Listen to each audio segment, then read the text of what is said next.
Энэ уг нь би айгу тодорхой юмнууд асууад байгаа байхгүй юу?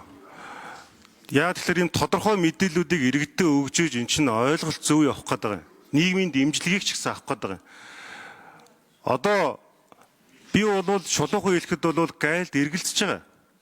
Гайлтай холбоотой маш олон гомдол хүнийрхийн дэд хорон дээр ирдэг. Бусад улсын гайл одоо маш айгүй нарийн тооцоолоод ингээд явуулдаг. Манай улсд ороод ирэхээр гайл нь үзмжээр асуудал хандаад тэр одоо кантинераас авж байгаа юмаа үзмжээр хандаад байдаг гэж.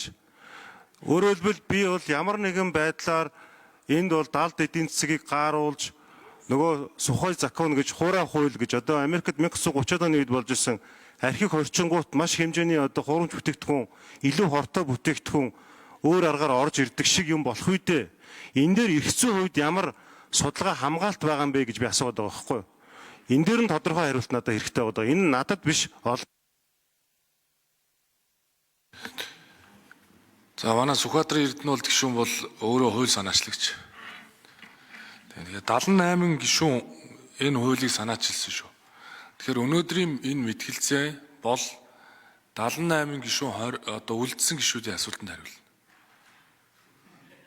Гэхдээ ерөн зарчмын тэр шүү. Тэрнээс та нар тэр хуулиа санаачилчаад энд орж ирээд ингээ биенээсээ асуугаад байж болохгүй. Тэм бидтэй ажлын хэсгийгаа 78 гишүүн санаачилсан гэж итгээд энэ ажлын хэсгийнхаа та бүхэнтэй ажилласан шүү дээ өнгөрсөн хугацаанд.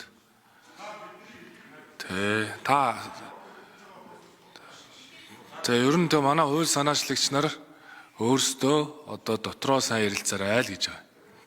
За ажлын хэсгээс хариулъя. Эрдэнэ гишүүний асуултанд хариулъя. Дөрөвдүгээр микрофон. Хэм бэ? За од сүрэнгийн номжим гишүү.